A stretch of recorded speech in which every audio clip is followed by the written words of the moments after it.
The Cowboys, though, if you did miss it, we've been resetting this one. They've got a new inside linebackers coach. And for the Pony fans, you know who he is. It's your SMU defensive coordinator, Scott Simons. He is going to be the Cowboys' new inside linebackers coach. I went ahead and hit up our friend Leah Simakopoulos over at the Morning News, covers the Stars and SMU. She said, good guy, big Dallas guy, super smart. Rhett Lashley brought him over along with most of the staff from Miami. But Simons and him had worked together previously to that. The 2024 defense was great. This past year, they had some ups and downs, but they didn't have the same talent. But he is somebody that the Cowboys are going to absolutely love. What have you heard? Yeah, well, I mean, Pro Football Focus has the SMU defense over the last 2 years being the third highest in the ACC. So that's pretty strong right there. And then you have some people that are calling him like one of the more creative minds in college football over the last several seasons. So another young defensive brainiac here added to the Christian Parker staff, and they've dipped into the college ranks plenty to fill this staff out, and I'm definitely excited to see where this thing is going. If for nothing else, it's something new. Like we haven't seen this on the defensive side of the ball. Like I can't remember the last time where it was just like young all over the place, trying to get a hodgepodge of different coaching trees, the Kirby Smarts and the Jesse Minter coaching trees and things like that, bringing it in. So mixing in a little bit of Brian Flores with Marcus Dixon. Yeah. Like so far, this Christian Parker era is it's off to an exciting start. It is, absolutely. You were telling me during the break, what's happening with the NFLPA? Do we have some news there? Yeah, so Adam Schefter tweeted this out earlier today. The NFL informed all 32 teams in a memo that it prevailed in its grievance versus the NFLPA in its team report card. So every year, right before like free agency, we're usually in surprise, I think, like late February, early March. And for the last couple of years, we've gotten the NFLPA team report cards where they grade each team on all sorts of categories. Like they rate the facilities, they rate like the food that the players get, and like the training staffs and all that kind of stuff, and you get like a letter grade with some details and some like anonymous quotes from players, and it's really a way of just like holding the teams accountable for the way the players are being treated.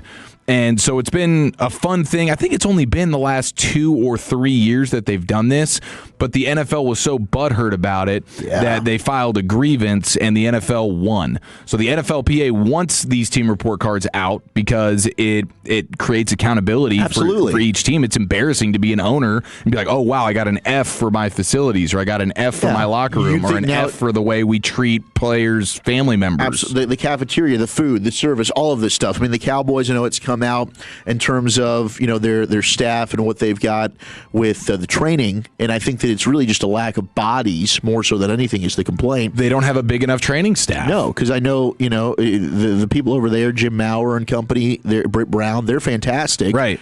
But maybe they could use some more help. But I get the owners being frustrated about this. I think, to your point, absolutely. Why? We need this. We need accountability. Who else is going to hold you accountable? Billionaires don't really have much of an accountability situation going. They're not used to that. So an arbiter determined that the NFLPA's conduct violated the CBA and ordered it to stop making public any future report cards. Wow. Which sucks because it's great content. We get segments out of that. We do. Like, they're clearly not thinking about us. They have no respect for what we do. Of course they don't. Who does? Gosh, it's hard to get respect around here. No, the Tolos do, man. We love you, Tolos. 816, by the way, shout out Friday. Can I get a shout out to my son, Peyton Freeman? Saturday is the 21st anniversary of his small intestine's liver transplant in Pittsburgh. He is one of only 2,000 people alive in the world who had a small intestine liver transplant. So congratulations to him. That is an amazing story. And yes, big shout out to you. Okay, Cowboys offseason. ESPN put this out. NFL offseason questions for every team. Now, what is the biggest question for the Cowboys? Surprise, surprise. It's how do you fix the defense? All right, and here's what our buddy Tad Archer, Tad. That's what he had to say.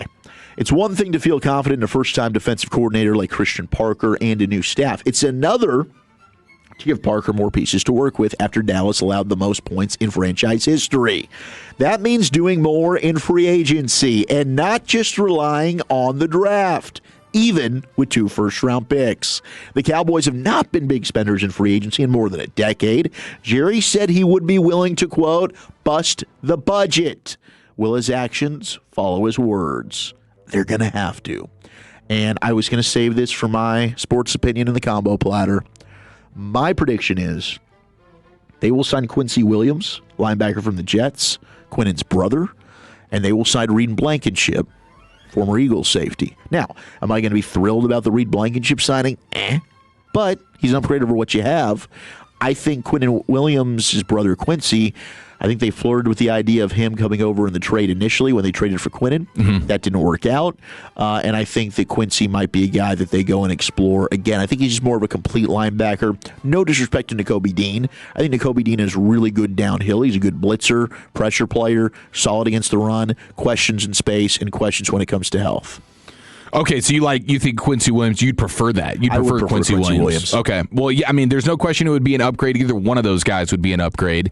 And like you said, like they were interested in trying to get him in the Quinnen deal in general. So plenty of signs pointing to that being something that actually happens, and I would love that. Get some more athleticism at the linebacker spot, and they need to plug as many holes as they can before you get to this draft. Yeah. And so hopefully, I mean, Broadus has talked about it plenty. You had Jay Glazer talking about it, where it feels like the Cowboys are actually going to be aggressive in free agency in a way that they have not been in a long time.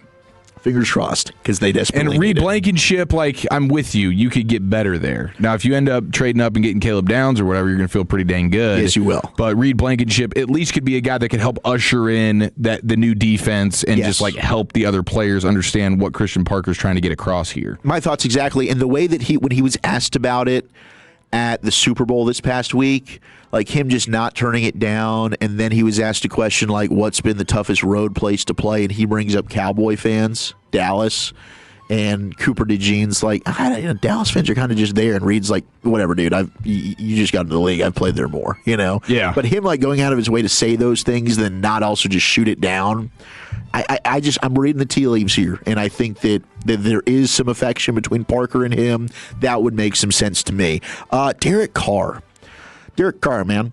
Let's look at Homegrown with David and Derek Carr. This is the podcast, the brothers, 34-year-old Derek Carr. Ian Rappaport, Garofalo, Tom Pelissero, all of NFL Network have said he could unretire. Here is Derek on those rumors. Moral story, would I come back? The answer obviously is yes. Good, okay, great. But I had to say no a couple of times so far. Yeah, Will, we know that. Do I have any purple and gold? Go Lakers. Oh, yeah. That's what I mean. It's Laker season. That's right. I told you this. It hasn't changed from the first interview that we did. Tell them. Okay. Tell the people. All right. Would I do it? Yes. Would I do it for anybody? Absolutely not. There's no way. I know. From experience. In the last couple months, he would not. So stop calling unless you're serious. Unless you're trying to make a run at this thing. Yeah. Right? The confetti falling. Listen. The Lombardi in the sky. That's what we're after, okay? Yeah. That's what we're after. So would I do it? Absolutely, I would do it. I told you two things. I'd have to be healthy, and I would want a chance to win a Super Bowl. Okay, so they dropped a little nugget in there. The purple and gold? Yeah, they made that, they laid that on pretty thick.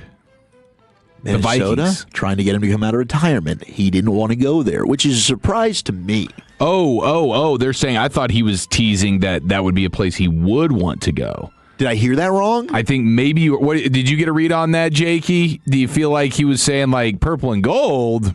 That's enticing. But yeah, like I thought he wanted to go to the Vikings. Okay. That's what it sounded like to me. Then that's how he should feel. Right. Because I agree. That's a roster that's ready to be made now. I had heard them say that he had turned down some offers, and then they kind of went into that. So I wasn't sure if they were alluding to Minnesota as one of the teams that had called, and they had said no. But that to me makes way more sense, that he would want to go to Minnesota with what you guys are saying. So yeah, like that to me is the only team that kind of stands out as, like, who else is a quarterback needy team that is win now that could realistically go on a run like the Seattle Seahawks just did by adding Sam Darnold? I don't know. Minnesota's one of the few that come to mind, because I don't know if Miami's there. No. Cleveland's not there. No. I mean, they do have a really good defense, but still, I don't think they're there. I mean, Pittsburgh. Yeah. Could Pittsburgh be in that world? I don't know if Maybe. Aaron Rodgers is just Maybe. going to just stick around with McCarthy. Falcons, maybe? Falcons. Atlanta, and they have not, for whatever reason, they don't want to commit to Michael Penix Jr., which is foolish because you're about to cut Kirk Cousins. You went up and you you didn't go up, but you drafted Michael Penix Jr. You've got to commit to that guy. Otherwise, you just totally failed. I mean, that front office has looked horrible. They move up and they go get James Pierce Jr. They give up their first-round pick this year, which is a top 10 pick. It's really James bad. Pierce Jr. was awesome. He led all rookies in sacks this past year, but now he's probably going to be in jail, so he's not going to be playing for you. Yeah, prison, thank you. You gave up a top 10 pick. You signed Kirk Cousins to a fat contract, and you draft Michael Penix Jr., which at the time I'm like, okay, fine, you're trying to get your quarterback, whatever. But now you might not like either guy, so that's a massive, boom, swing and a miss. Well, Penix is off the injury, right? So that's going to be something to have to figure out. But then you also have another team, maybe the Colts, because Daniel Jones with his Achilles, what version of him are you going to be able to get for next season? That's fair. So if you're talking about like a 1-year stopgap Derek Carr, the Colts could be one of those teams that in theory could be somewhat competitive. But yeah, otherwise I think it's the Vikings, and the Vikings, Steelers, Colts would be really the only teams that come to mind. I'm sure one of the teams that he's saying thank you, no thank you would be the Jets. But also you have to think if you're one of these teams, and you actually do have Super Bowl aspirations, is Derek Carr the guy you want? I mean, I know there's not a ton of options out there. Yeah. But it's not like Derek Carr. It's like he's bringing you a ton of confidence. He looked bad the last time you saw him in New Orleans. And we'll see what happens with Tua, because apparently the Dolphins are getting close to a Tua decision, and that's going to cost them a ton of money regardless. They're probably going to have to just cut him, and then we'll see what happens with the future of Tua Tagovailoa.